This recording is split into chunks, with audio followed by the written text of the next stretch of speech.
Hello everyone, so welcome to Jaydev classes for JRF in Political Science। कैसे हैं आप सब friend? This is Meenakshi Singh और आज हम लोग करेंगे most important MCQs. So question मैंने आप लोगों को जो होमवर्क में दिया था वो था कि करेक्ट स्टेटमेंट बतानी थी गवर्नर के बारे में। तो गवर्नर जो ऑफिस होल्ड करते हैं वो प्रेसिडेंट के प्लेजर पर करते हैं। जो ओथ और अफर्मेशन होती है गवर्नर को वो शेड्यूल थर्ड में है। गवर्नर के पास कोई लेजिस्लेटिव पावर नहीं होती और डिस्क्रेशनरी पावर जो होती है गवर्नर की वो मेंशन है कॉन्स्टिट्यूशन में।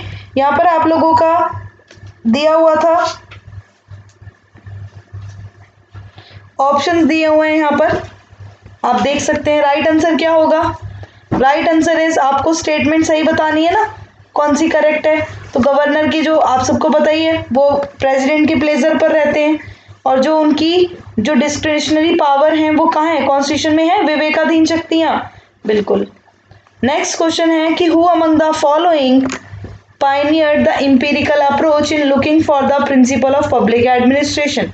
निम्नलिखित में से किसने लोक प्रशासन के सिद्धांतों की तलाश में अनुभवजन्य दृष्टिकोण का बीड़ा उठाया था? L D. White, Taylor, Luther Gulick या उर्विक? राइट आंसर क्या होगा? Right answer is option number B, F W. Taylor. ठीक है, टेलर इसका करेक्ट आंसर होगा। नेक्स्ट क्वेश्चन है कि जो डेलिबरेटिव डेमोक्रेसी है वो इन्वॉल्व करती है क्या? Politician consult their ministerial colleagues before taking decision, every major political decision being taken after a referendum, extensive public debate जो होती है before politician taking decision, citizen consulting family and friends before voting. जो ये आपका deliberative है, विमर्शी लोकतंत्र, इसमें राजनेता फैसला लेने से पहले अपने मंत्री सहयोगियों से सलाह लेते हैं। जनमत संग्रह के बाद ही लिया जाने वाला हर राजनीतिक फैसला, राजनेताओं के फैसले लेने से पहले व्यापक सार्वजनिक बहस होती है, मतदान से पहले परिवार दोस्तों से परामर्श करने वाले नागरिक। यहाँ पर right answer option number C हो जाएगा। डेलिबरेटिव डेमोक्रेसी इन्वॉल्व करती है एक्सटेंसिव पब्लिक डिबेट, पॉलिटिशियन, ठीक है, before politician taking decisions. Next question है कि कौन सा न्यू इंस्टीट्यूशनल अप्रोच जो है कंपैरेटिव पॉलिटिक्स में? तो rational choice institutionalism, structural institutionalism, sociological institutionalism, all of the above.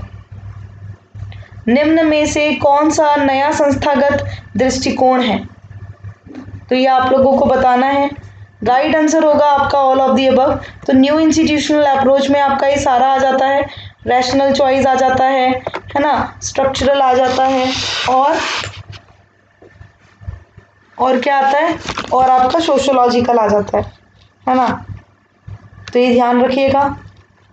Next question है कि which one of the following country colonize a large part of Latin American continent before it gained independence। किस देश ने स्वतंत्रता प्राप्त जो Latin अमेरिकी महाद्वीप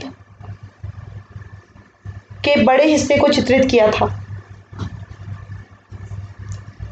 फ्रांस, स्पेन, यूएसए और यूके। राइट आंसर क्या होगा?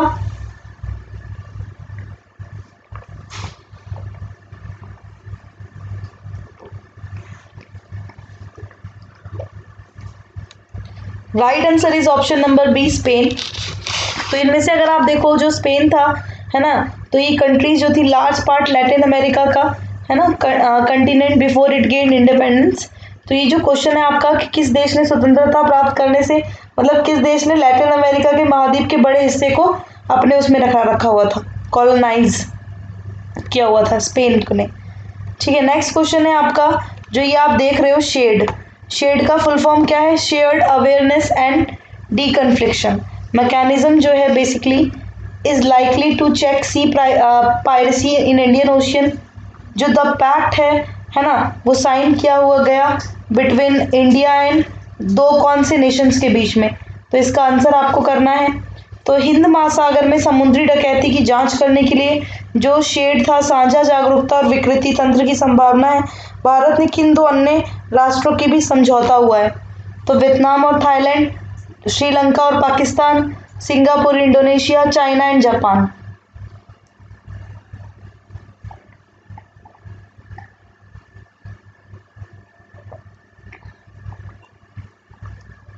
Right answer is China and Japan. ठीक है, जो शेयर्ड है बेसिकली आप देखो तो ये बेसिकली आप देखो shared awareness and deconfliction mechanism है check and sea piracy in Indian Ocean. जो पैक्ट है इसको साइन किया गया इंडियन और चाइना एंड जापान।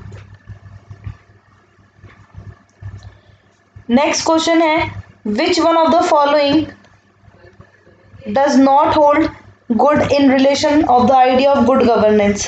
कौन सा सुशासन के विचार से संबंधित नहीं है? Rule of law, care for disadvantage, equality of opportunity, tolerance and broad mindedness. Hindi देख सकते हो। कानून का नियम, वंचितों की देखभाल, अवसर की समानता और सहनशीलता और व्यापकता। राइट आंसर होगा आपका option number C, equality of opportunity. ये आपका नहीं आता। ठीक है, गुड गवर्नेंस। नेक्स्ट क्वेश्चन है कि कौन सा नहीं है role for civil service in a developing country. तो कौन सा नहीं है रोल, कौन सा नहीं है इनमें से विकासशील देश में सिविल सेवाओं के लिए भूमिका नहीं है? हेल्प करना पीपल को इम्प्रूव करना, उनकी क्वालिटी ऑफ लाइफ, हेल्प करना पीपल को पार्टिसिपेट करना इन पब्लिक प्रोग्राम्स, हेल्प करना लोगों को abreast of changes in social life in developing country, improve करना efficiency of delivery system in public administration। निम्नलिखित में से कौन एक विकासशील देशों में सिविल सेवाओं के लिए एक भूमिका नहीं है? राइट आंसर होगा आपका हेल्प करना पीपल को keep abreast of changes in social life in develop countries. यानी विकसित देशों में सार्वजनिक जो सामाजिक जीवन में बदलाव लाने के लिए लोगों की मदद करना, तो वो आपका सिविल सेवाओं के लिए भूमिका नहीं है। बाकी तो ये लोगों की जीवन की गुणवत्ता ठीक करना, सार्वजनिक कार्यक्रमों में भाग लेना, सार्वजनिक प्रशासन में वितरण प्रणाली, है ना, ये सब चीज़ काम करते हैं। जो रॉबर्ट पुतनाम है ना, रॉबर्ट पुतनाम अगर आप देखोगे, what did Robert Putnam study of northern Italy reveal.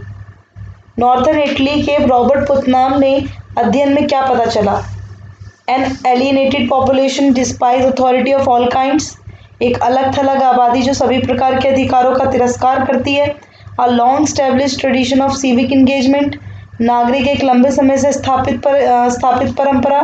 That the political culture of north was identical to that of the south. उत्तर की राजनीतिक संस्कृति दक्षिण के समान थी, या all of the above. Right answer होगा आपका option number B, a long established tradition of civic engagement. ठीक है, ये इसका राइट आंसर होगा। तो रॉबर्ट पुतनाम के जो नॉर्थर्न इटली रिवील है उससे यही पता चलता है। नेक्स्ट क्वेश्चन है आपका कि जो 4 आइज हैं, है ना, किसने एडवोकेट किया था 4 आइज को basis of party formation? Maurice Duverger ने, रॉबर्ट मिशेल ने, सार्तोरी ने, या नन ऑफ दीज? यहाँ पर राइट आंसर होगा आपका नन ऑफ दीज। ठीक है, none of these is a correct answer. 4 आइज जो दी हैं, नन ऑफ दीज। अब यहाँ पर क्वेश्चन है कि which one of the following incorrect pair ideas and thinker. End of history Fukuyama, end of ideology Daniel Bell, clash of civilization Huntington, new world Robert Nozick. यहाँ पर right answer Robert Nozick होगा। ठीक है, तो ये वाला clear हो गया होगा आप लोगों को। चलो, ये क्वेश्चन आपके होमवर्क के लिए है कि कौन सा इनकरेक्ट पेयर है। फेलेस देखिए क्वेश्चन देख सकते हैं। फेलेस, नेयरमैन, God save, honourable supreme court, नाना बॉय, है ना, ये है एक तरह से।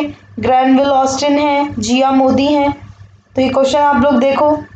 इसके अलावा मेरी जो है अभी क्लासेस हो रही हैं, स्पेशल क्लास चल रही है अभी अनअकैडमी पे। यहाँ पर MCQs 1000 MCQs में लेकर आई हूँ। मॉक टेस्ट पॉलिटिकल साइंस पर संडे वेडनेसडे 8 PM होते हैं। शाम को मैं आज आप लोगों को 4 बजे जो है वो करवाऊंगी PYQs। ठीक है, और हम 8 बजे करेंगे हिमाचल प्रदेश के सेट के क्वेश्चंस। जो बच्चा प्लस सब्सक्रिप्शन लेना चाहता है ले सकता है, यूज़ करना कोड मीनाक्षी लाइव। और अभी आप सभी को पता ही है, एक सब्सक्रिप्शन यहाँ पर आप लोगों के लिए एक ऑफर चल रहा है। 24 मंथ का सब्सक्रिप्शन लेने पर आप लोगों को मिलेगा 3 मंथ का बिल्कुल फ्री। तो ये जो है ये सिर्फ 20 तारीख तक है। ठीक है, यानी कल और है बस। तो भाई जो बच्चे लेना चाहते हैं ले सकते हैं। Thank you so much everyone. आना तो मीनाक्षी लाइव यूज़ करना। Thank you and thanks for watching. Bye bye to all. Thank you.